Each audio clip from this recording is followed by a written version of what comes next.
할렐루야. 1월 2일 신년 특별 새벽 기도의 첫째 날 시작하도록 하겠습니다. 사도신경으로 우리의 신앙을 고백하시겠습니다.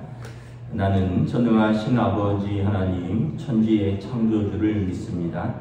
나는 그의 유일하신 아들 우리 주 예수 그리스도를 믿습니다. 그는 성령으로 잉태되어 동정녀 마리아에게서 나시고 본디오 빌라도에 의해 고난을 받아 십자가에 못 박혀 죽으시고 장사된 지 사흘 만에 죽은 자 가운데서 다시 살아나셨으며 하늘에 오르시어 전능하신 아버지 하나님 우편에 앉아 계시다가 거기로부터 살아있는 자와 죽은 자를 심판하러 오십니다. 나는 성령을 믿으며 거룩한 공교회와 성도의 교제와 죄를 용서받는 것과 몸의 부활과 영생을 믿습니다. 아멘. 찬송가 552장 찬양하시겠습니다. 찬송가 552장입니다.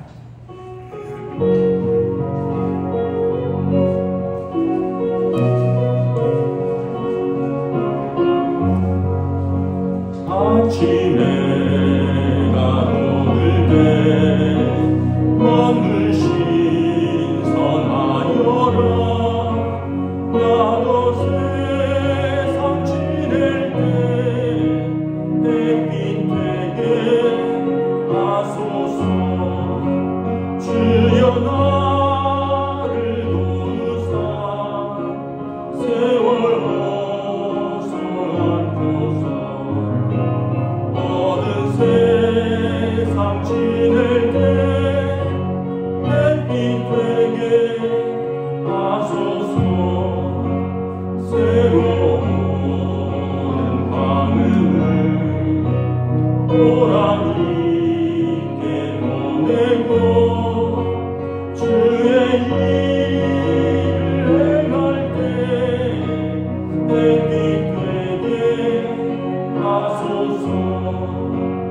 주여 나를 도우사 세월 어서 안고서 어느 세상 지낼 때 햇빛 되게 하소서. 한 번 가면 안 오는 빠른 광은 지날 때 귀한 시간 맞춰서 햇빛 되게 하소서. 주여 나를 도우사 세월 어서 안고서 어느 세상 지낼 때 햇빛 되게 하소서.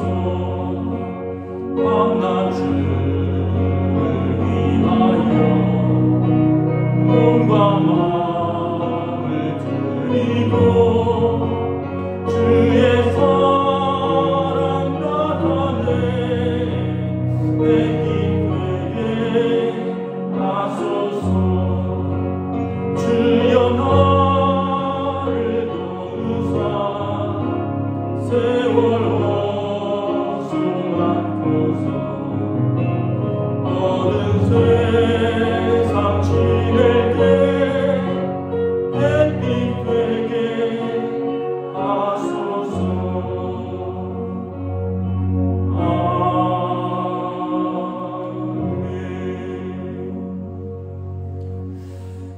오늘 우리 주신 하나님의 말씀은 구약 성경 다니엘서 1장 8절부터 9절 말씀입니다. 구약성경 다니엘서 1장 8절부터 9절입니다. 구약성경 1230페이지입니다. 구약성경 1230페이지 다니엘서 1장 8절부터 9절입니다. 다 찾으신 줄 알고 저 여러분들이 한 목소리로 공독하도록 하겠습니다. 다니엘서 1장 8절부터 9절입니다. 다니엘은 뜻을 정하여 왕의 음식과 그가 마시는 포도주로 자기를 더럽히지 아니하리라 하고 자기를 더럽히지 아니하도록 환관장에게 구하니 하나님이 다니엘로 하여금 환관장에게 은혜와 긍휼을 얻게 하신지라. 아멘. 네, 할렐루야. 네, 신년 특별 새벽 기도의 첫째 날입니다. 죄송합니다. 기도가 있었네. 아이고, 우리 김종두 집사님 설교 후에 기도해 주세요. 그러면 제가 깜빡이네. 다니엘서 우리가 다니엘처럼 뜻을 정하여라는 우리 주제로 말씀을 보도록 하겠습니다.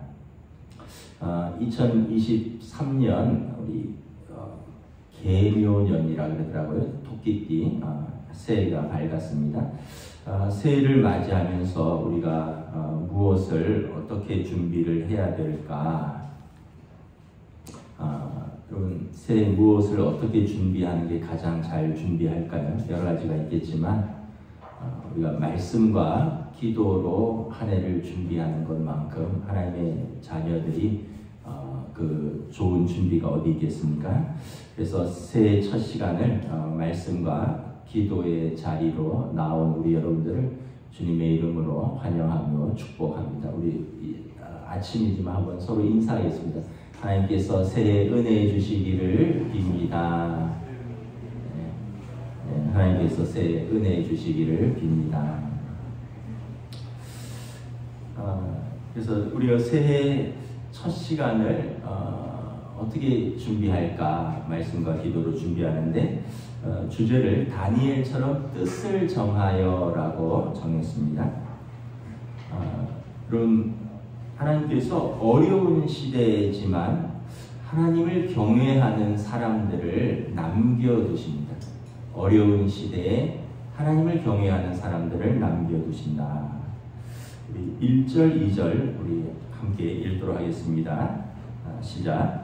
유다 왕 여호야김이 다스린 지 3년이 되던 해에 바벨론 왕 느부갓네살이 예루살렘에 이르러 성을 에워쌌더니 주께서 유다 왕 여호야김과 하나님의 전 그릇 얼마를 그의 손에 넘기심에 그가 그것을 가지고 시날 땅 자기 신들의 신전에 가져다가 그 신들의 보물 창고에 두었더라. 이게 그 당시에 유대의 상황입니다. 그 당시 이제 중동의 패권은 아시리아에서 바벨론으로 넘어가고 있었습니다. 이제 신바벨로니아 제국이라 그러죠. 바벨론이 아시리아를 정복했고 그리고 전통적인 강대국인 이집트와 갈그미쉬 전투에서 승리했습니다. 그리고 바벨론은 계속 서쪽으로 세력을 확장해서 시리아와 팔레스틴 정복에 나섰습니다. 이미 아시리아를 정복했고요. 이집트와의 전쟁에서도 승리하고 거칠 것이 없이 이제 바벨론이 시리아와 팔레스틴에 이어서 유럽으로 정복을 나가려고 하는 것입니다. 주전 605년경에 느부갓네살 왕이 예루살렘을 1차 침공했습니다. 그리고 주전 597년에 느부갓네살은 유다를 2차 침공했고 1000명의 유력한 사람들을 포로로 끌고 갔습니다. 거기에는 선지자 에스겔도 포함되어 있습니다. 주전 586년에 느부갓네살 왕은 유다를 3차 침공해서 완전히 멸망시켰습니다. 예루살렘 성벽은 무너졌고 솔로몬 성전은 불에 탔고 그리고 대부분의 유대인들은 바벨론의 포로로 끌고 간 것입니다. 여러분 어떻게 보면 유다의 운명은 구한말 조선의 운명하고 비슷합니다. 러일 전쟁 그리고 청일 전쟁에 이어서 승전한 일본이 청일 전쟁을 빌미로 조선에 전개했죠. 그리고 동학혁명을 이제 그 정부가 진압하는데 일본에 참여해 달라고 했습니다. 그러면서 동학혁명 진압을 위한 참여 그리고 일본과 손잡은 개화파의 3.1혁명 등 일련의 사건들에 개입하면서 결국 대한제국이 일본에 강제 병합당하는 역사와 비슷한 것입니다. 그러니까 그 당시 남유다는 약 30년에 걸쳐서 1차, 2차, 3차 침공을 겪었고, 그러면서 그때마다 유력한 사람들이 바벨론의 포로로 잡혀갔고 3차 침공에서 완전히 멸망한 것입니다. 바벨론과 유다 땅은 워낙 지리적으로 거리가 멀어서 바벨론은 후에 식민지 유다의 행정 관리가 될 만한 유능한 젊은이들을 왕족과 귀족들 중에서 선발하여서 바벨론에서 공부시켜서 후에 유다를 통치하는 데 사용하려고 했습니다. 다시 말하면 바벨론 장학생들을 유다 식민지 젊은이들 중에서 뽑았던 것입니다. 우리 3절, 4절 함께 읽도록 하겠습니다. 시작. 왕이 환관장 아스브나스에게 말하여 이스라엘 자손 중에서 왕족과 귀족 몇 사람 곧 흠이 없고 용모가 아름다우며 모든 지혜를 통찰하며 지식에 통달하며 학문에 익숙하여 왕궁에 설 만한 소년을 데려오게 하였고 그들에게 갈대아 사람의 학문과 언어를 가르치게 하였고 출신은 왕족과 귀족 가문의 젊은이인데요. 4절 하반절에 보면 이들은 소년입니다. 10대 후반으로 보입니다. 오늘날 고등학생들입니다. 외모는 흠이 없고 용모가 아름다우고요. 그리고 명철함이 뛰어났습니다. 모든 지혜를 통찰하며 지식에 통달하여 학문을 익숙하게 배울 수 있는 사람들. 3년 만에 5절에 보면 3년을 기르는데 3년 만에 바벨론의 모든 언어와 학문을 익혀서 왕의 신하로 설 수 있는 사람들을 선발하는 것입니다. 그리고 그 사람들에게 4절에 보면 갈대아 사람의 학문과 언어를 가르치게 하였습니다. 언어는 아카드어고요. 그리고 갈대아 사람들, 그 바벨론의 학문들, 법률, 천문학, 점성술, 수학, 건축, 농업 등등 이 고위 관료가 될 만한 이 학문들을 이 어린 청년들에게 3년간 가르치는 것입니다. 그러나 이 역사적이고 사회적으로 암울한 시대에 하나님께서 거룩한 젊은이들을 남겨두셨습니다. 6절, 7절 우리 함께 공동하도록 하겠습니다. 그들 가운데 유다 자손 곧 다니엘과 하나냐와 미사엘과 아사랴가 있었더니 환관장이 그들의 이름을 고쳐 다니엘은 벨드사살이라 하고 하나냐는 사드락이라 하고 미사엘은 메삭이라 하고 아사랴는 아벳느고라 하였더라. 그 많은 사람들, 청년들이 선발되었고 아마 중간에 탈락되겠지만 그들 중에 성경은 특별히 이 네 사람의 이름을 기록하고 있습니다. 우리가 흔히 아는 다니엘과 세 친구들 이름입니다. 그리고 그 이름을 보면 하나님을 경외하는 믿음의 부모가 지어준 이름이라는 것을 알 수 있습니다. 이름에 엘 또는 야가 들어가면 엘은 엘로힘 하나님이고요. 야는 야훼 하나님이라는 뜻입니다. 그래서 이름에 엘이나 야가 들어가면 하나님이 들어가는 것입니다. 다니엘, 하나님이 나의 재판장이시다. 하나냐, 야죠. 야훼께서 은혜를 베푸신다. 미사엘, 엘이죠. 하나님 같으신 이 누구신가? 아사랴, 야죠. 야훼께서 도우신다. 이름에서 믿음의 부모가 지어준 이름입니다. 그런데 왕의 명령을 따라서 왕의 장학생들을 관리하는 환관장은 그들의 이름을 바꿉니다. 창시 계명을 한 거죠. 창시, 씨를 창조하는 것입니다. 계명, 이름을 바꾸는, 성을 새로 창조하고 이름을 바꾸는 것입니다. 우리가 일제시대 때 그 한국 이름을 일본식 이름으로 바꾸듯이 식민지 백성들의 그 정신과 뿌리를 뽑는 것은 언어와 이름을 바꾸는 것입니다. 다니엘은 아카드어로 벨드사살, 하나냐는 사드락, 미사엘은 메삭, 아사야는 아벳느고로. 그래서 이 성경에는 이제 이 그들의 유대식 이름과 또 바벨론식 이름이 번갈아서 등장을 합니다. 다니엘, 하나님이 나의 재판장이시다. 벨드사살, 벨 여신이여 왕을 보호하소서 이런 뜻입니다. 하나냐 야훼께서 은혜를 베푸신다.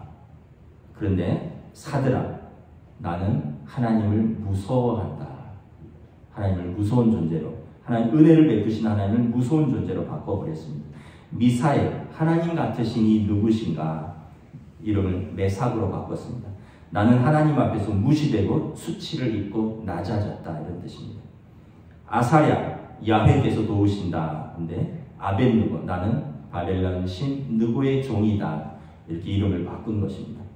그들의 이름에 하나님을 경외하는 믿음의 이름이 있었는데 하나님을 부정하고 그리고 바벨론 신을 복종하는 이름으로 바꾼 것입니다. 언제나 그렇듯이 정복자들이 식민지 백성들에게 그 언어를 못 쓰게 하고 창시 계명을 해서 그 밑바닥 뿌리부터 정신부터 개조하겠다는 것입니다. 그러나 다니엘과 세 친구들은 결심합니다. 나라가 망한 것이지 하나님이 망하신 것이 아니다. 우리는 여전히 하나님의 백성으로 산다. 우리에게 이름을 주어주신 부모님의 뜻을 따라 그리고 그 부모님이 섬기신 하나님의 그 믿음을 따라 그리고 우리에게 인생을 선물해 주신 하나님의 뜻을 따라 우리는 살리라. 여러분 그 당시 바벨론의 식민지 어린 장학생들은 그 누구도 누려보진 그 호화스러운 혜택을 입으면서 3년간 자라게 됩니다. 5절 공독하도록 하겠습니다. 또 왕이 지정하여 그들에게 왕의 음식과 그가 마시는 포도주에서 날마다 쓸 것을 주어 3년을 기르게 하였으니 그 후에 그들은 왕 앞에 서게 될 것이라. 여러분 식민지 포로로 끌려온 다른 동포들은 비참한 노예 생활을 하고 있었습니다. 아마 그 당시 노예들은 개돼지 취급을 받았을 것입니다. 그들의 부모들, 그들의 친구들은 그런 대접을 받는데 이들은 운 좋게 왕의 장학생으로 선발되어서 왕의 명령 아래 3년간 호사스러운 생활을 할 수 있었습니다. 왕의 식탁에 오르는 산의 진미와 왕이 마시는 포도주를 먹으면서 제국의 최고 학문을 3년간 교육받는 혜택을 받게 된 것입니다. 그런데 다니엘과 세 친구들은 이것을 거부하기로 뜻을 세웁니다. 왕의 식탁에 오르는 음식들은 유대인의 정결법에 의하면 먹지 못할 음식이 많았습니다. 레위기 유대인 정결법에 보면 유대인들이 먹을 수 있는 정한 짐승이 있고요. 유대인들이 먹지 못하는 부정한 짐승이 있습니다. 또 궁정 음식은 왕에게 드려지기 전에 먼저 이방 신들에게 먼저 이렇게 제사에 이방 신에게 바쳐졌던 제물이 왕의 식탁에 올랐습니다. 그리고 유대의 율법에 독주를 금합니다. 유대인들은 그래서 취하지 않기 위해서 그들은 포도주를 마셨는데 물을 타서 습관적으로 마셨습니다. 1대3, 1대6, 1대10 이렇게. 그래서 좀 잔치 같은 데는 1대3의 포도주를 그리고 일상에서는 1대10의 포도주를. 왜냐하면 율법의 독주를 원액을 마시지 말라 해서 항상 물로 희석해서 마셨습니다. 그런데 이 바벨론 제국의 왕의 식탁에 오르는 그런 술들은 독한 술이고 원액이고 그리고 그들의 음식은 이렇게 이방 신에게 바쳐졌던 제사 음식이며 그들이 먹기에는 부적합한 부정한 짐승들이 많았다는 것입니다. 다니엘과 세 친구들의 마음은 이방 문화 속에서 성공을 추구하지 않았습니다. 그들은 시대와 문화에 관계없이 자신들을 하나님의 지배하에 놓여진 하나님의 자녀로서 하나님의 법 가운데 삶을 살겠다. 이것을 그들은 결심했습니다. 그리고 환관장 앞에서 그 음식을 용감하게 거절합니다. 그들은 우리가 생각할 때 환관장이 기분이 상하지 않도록 완곡하게 말하지 않았습니다. 나는 알코올 분해 효소가 없어서 술을 마시면 온몸에 두드러기가 납니다. 이렇게 말하지 않았습니다. 우리는 체질상 어떤 바벨론의 향신료나 바벨론의 음식을 하는 방식이 유대 땅의 방식과 달라서 이것을 먹으면 탈이 납니다. 이렇게 말하지 않았습니다. 그들은 어떻게 말을 합니까? 8절을 공독하도록 하겠습니다. 시작. 다니엘은 뜻을 정하여 왕의 음식과 그가 마시는 포도주로 자기를 더럽히지 아니하리라고 자기를 더럽히지 아니하도록 환관장에게 구하며. 여러분 환관장에게 뭐라고 말했냐면 왕의 음식과 포도주로 우리를 더럽히지 않겠습니다.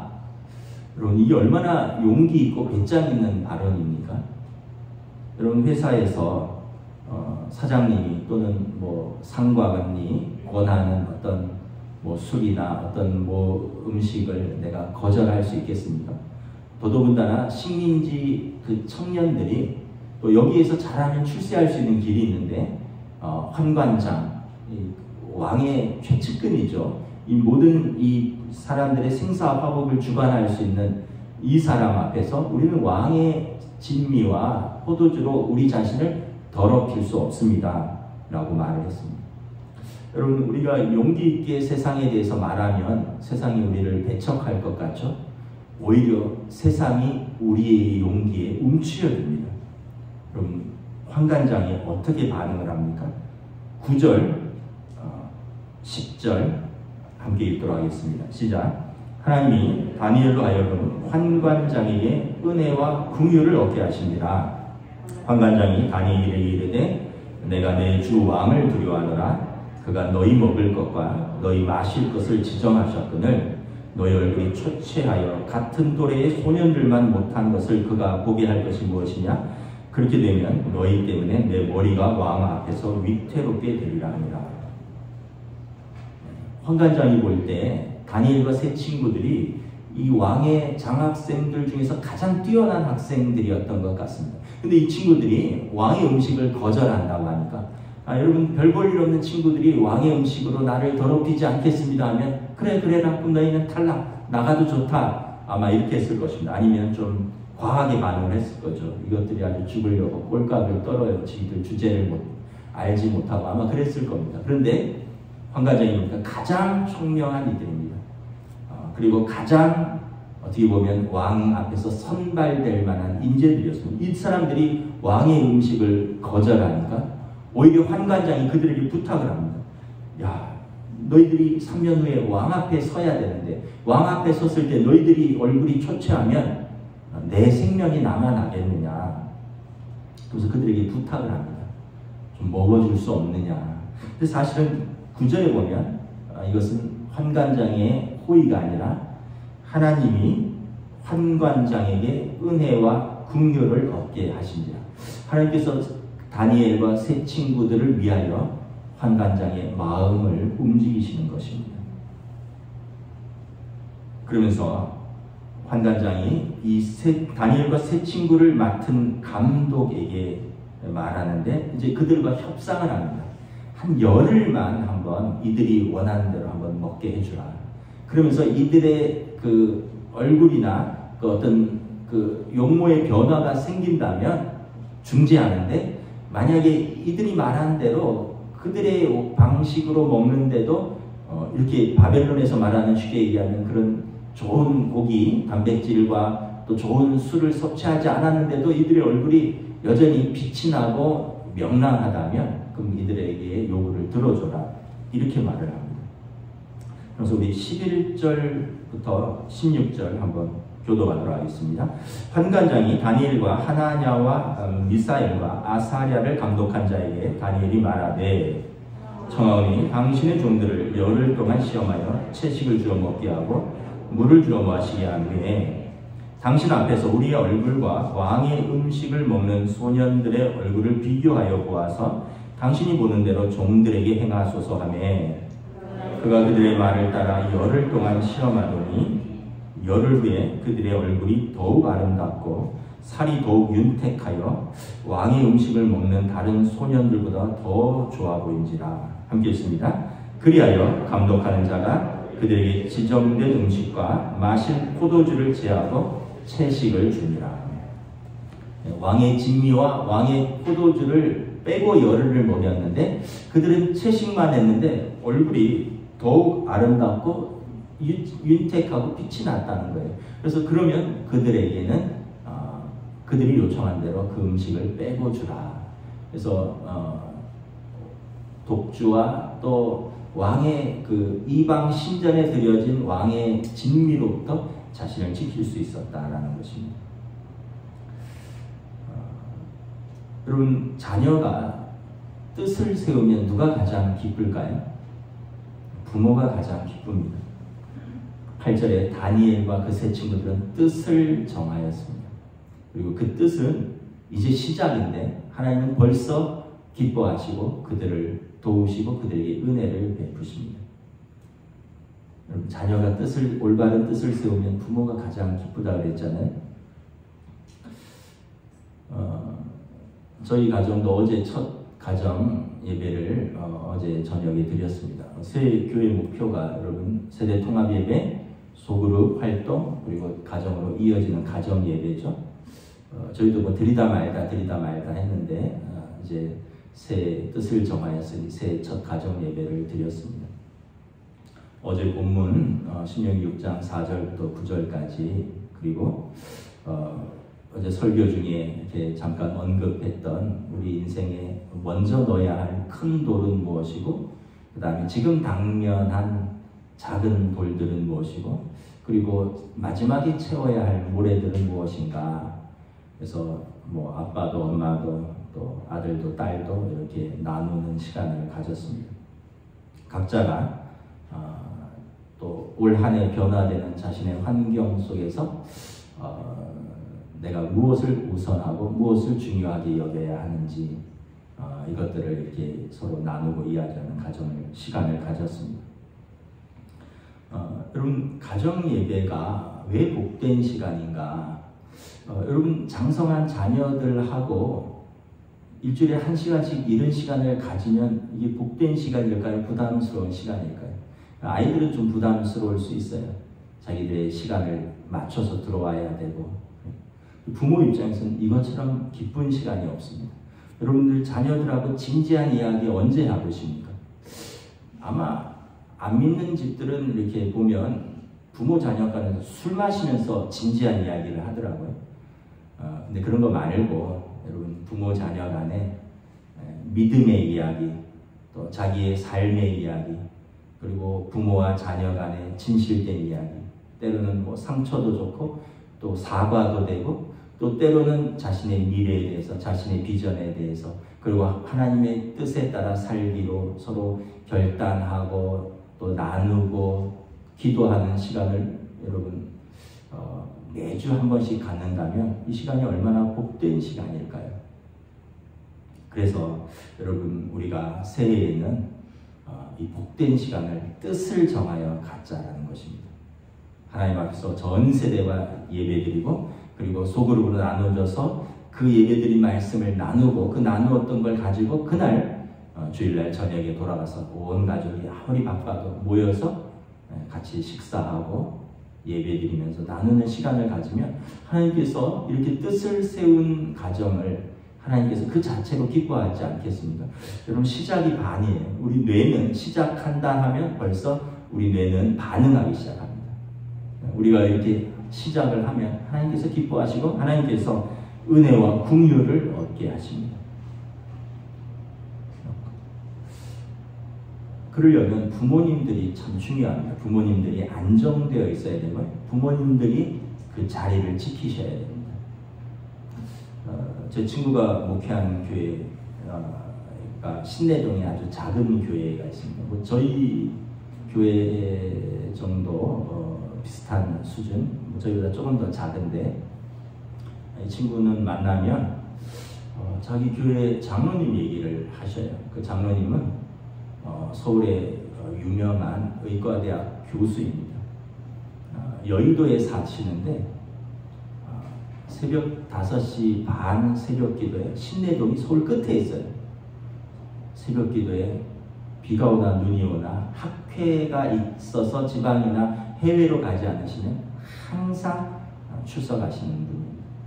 그리고 여러분 신내동에서 서울로 출근 시간 들어오거든요. 새벽 기도 마치고 한 6시 좀 넘으면 이제 서울의 병원으로 출근을 하시는 거예요. 이걸 1년 내내 수십 년을 변함없이 나이는 한 이제 60쯤 되시는 분이십니다.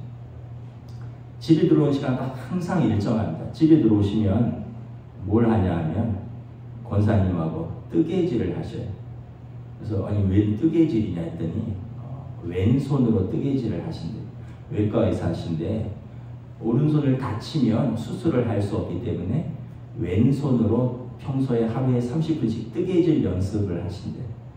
얼마나 자기 직업에도 철저한 분이신 걸 알 수 있죠. 그래서 이제 뜨개질에 왼손으로도 이제는 꽤 잘 하셔서 털모자를 뜨신대요. 그래서 권사님하고 털모자를 1년간 떠서 어디 아프리카인가 어디 그쪽에는 이렇게 겨울에 기온이 떨어지는데 너무 가난해서 이렇게 추위에 그 아이들이 모자를 쓰면 건강을 보호하면서 그 털모자를 기증받는 그런 프로그램이 있대요. 1년 내내 왼손으로 하루에 30분씩 뜨개질을 해서 그 털모자를 권사님하고 만들어서 거기에 기증을 하는 거예요. 자녀들이 볼 때 아버지가 항상 안정돼 있어요. 언제나 아버지는 아버지의 자리에 있어요. 일정하게 출근하고 일정하게 새벽 기도 가시고 일정하게 퇴근하고 항상 저녁 때는 엄마랑 뜨개질 하시고 주무시고. 목사님 보면은 교인들이 보면 항상 그 장로님은 안정돼 있어요. 여의도에서 신내동이 굉장히 먼데 비가 오나 눈이 오나 항상 새벽 기도를 참석하시고. 근데 왜 그렇게 바쁜 분이, 그렇게 똑똑한 분이 왜 그러실까? 그 작은 교회를. 그 아버지 장로님이 학교 교장 선생님으로 은퇴하셨는데 아버지 장로님이 지금도 새벽 기도에 출석을 하시기 때문에 그래요. 그러니까 90이 다 되신 아버지 장로님이 새벽에 나오니까 아들 장로님이 이렇게 나오고, 처음에는 아버지 살아계실 동안만 나오지 않겠느냐. 근데 이제는 그 모습이 항상 안정감이 있고 항상 일정한 모습으로 작은 교회를 대를 이어서 예배하고 충성하고. 그래서 그분을 보면 모든 사람들이 안정감을 느낀대요. 가족들이 여러분, 우리가 어떤 말을 하지 않아도 어떤 사람을 볼 때 불안한 사람이 있어요. 저 사람하고 같이 있으면 불안하다. 뭔 사고를 또 칠까? 무슨 이야기를 할까? 내가 할 말이 있어요. 하고 불안해지는데. 어떤 사람은 그냥 같이 있기만 해도 좋고 같이 있기만 해도 안정되고 그 사람이 말을 하면 편안하고 은혜가 되는 사람이 있습니다. 그 친구가 우리 장로님은 그런 분이시다. 이렇게 이야기를 하더라고요. 대대로 아버지 장로님이 이어서 아들 장로님. 그런 이야기를 들을 때마다 저도 그런 아버지가 되어야겠다. 또 그런 목사가 되어야겠다. 이런 생각을 하는데 한참 그릇이 미치지 못해서 저도 그러지 못하는데 오늘 다니엘과 세 친구들을 보면 15절에 보면 그들의 얼굴이 더욱 아름답고 살이 더욱 윤택하며 왕의 음식을 먹는 다른 소년들보다 더 좋아 보이더라. 왜 그럴까요? 채식만 해도 마음의 평안함이죠. 하나님에 대한 신뢰가 있는 거죠. 우리는 시대와 문화와 상관없이 우리는 하나님의 법 아래서 하나님의 자녀로 살겠다. 하나님께서 우리와 함께 하신다. 그랬더니 그들의 얼굴에 평안함이 있는 거예요. 다른 장학생들은 아마 여기에 선발되려고 경쟁하고 조급함이 있고 그리고 뭔가 또 더 잘 보이려고 인위적으로 애를 쓰는 모든 과정 중에서 마음의 평안도 흐트러졌을 것이고 얼굴의 평안도 잃었을 거예요. 근데 이들은 그럴수록 더욱 평안하고 얼굴이 빛이 났다는 것입니다. 사무엘상 2장 30절에 나를 존중히 여기는 자를 내가 존중히 여기고 나를 멸시하는 자를 내가 경멸하리라. 사울에 대해서 하는 말입니다.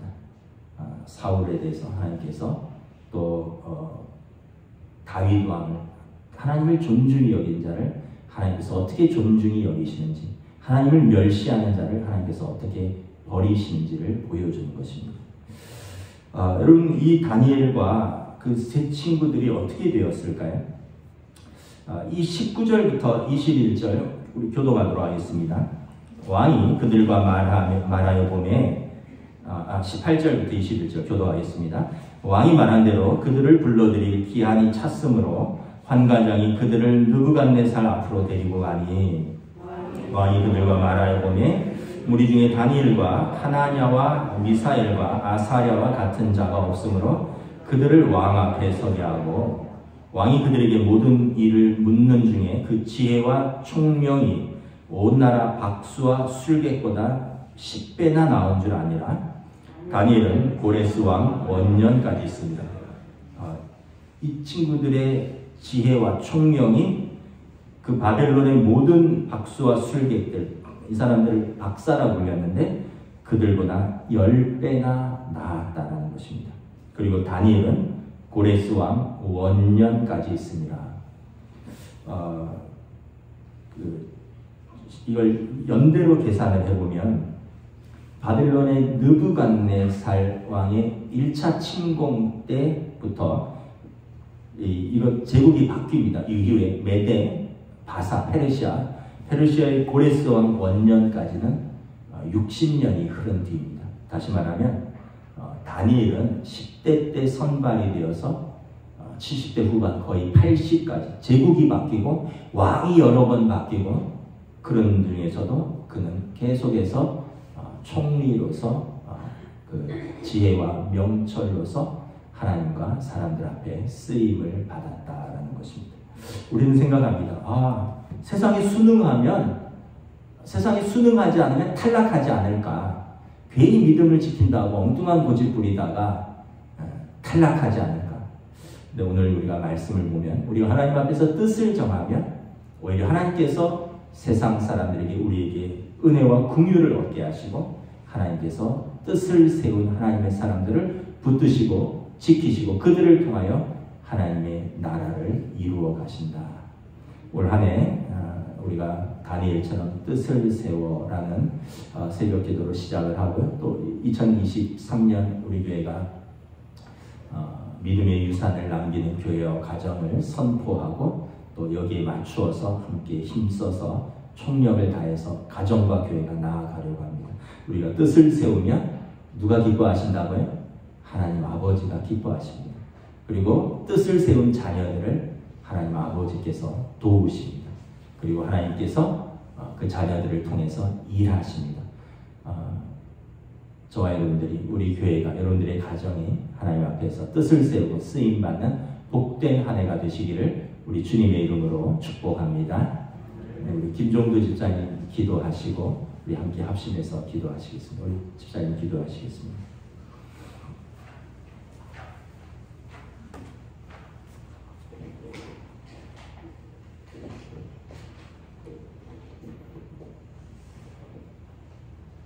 사랑의 주님, 2023년 새해 첫 주를 새벽 기도로 시작하게 하시니 감사합니다.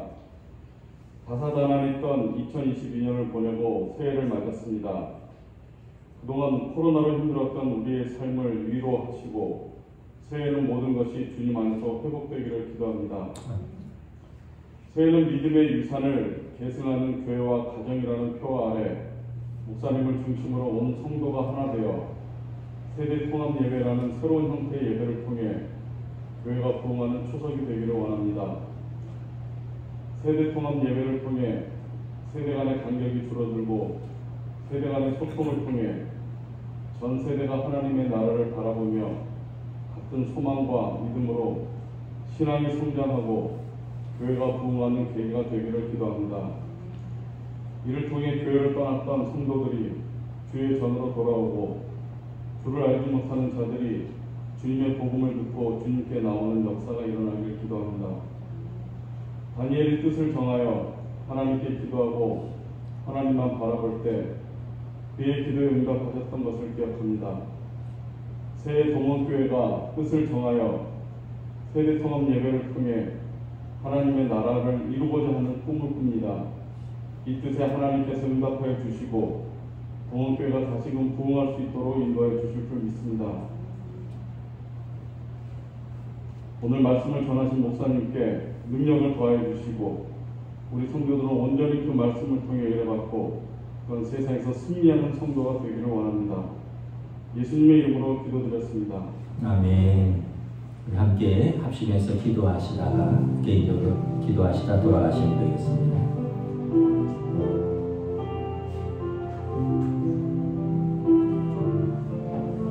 하나님 은혜를 감사합니다.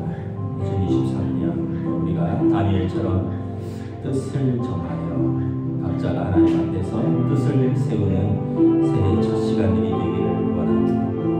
각 가정이 온 가족이 하나님 앞에서 믿음으로 뜻을 세우는 믿음의 가정들 되기를 원합니다.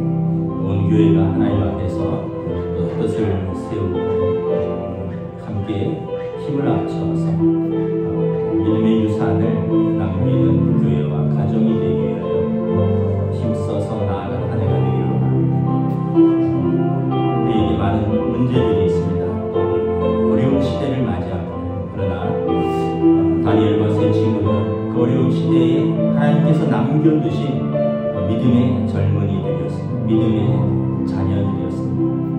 하나님을 신뢰하였고, 느부갓네살 왕이 그들을 통치하는 것이 아니라 하나님 그들을 통치하고, 바벨론의 학문이 그들을 이롭게 하는 것이 아니라 하나님께서 우리를 붙드시고 은혜와 긍휼을 베푸시는 그들의 이름값을 하였던 믿음의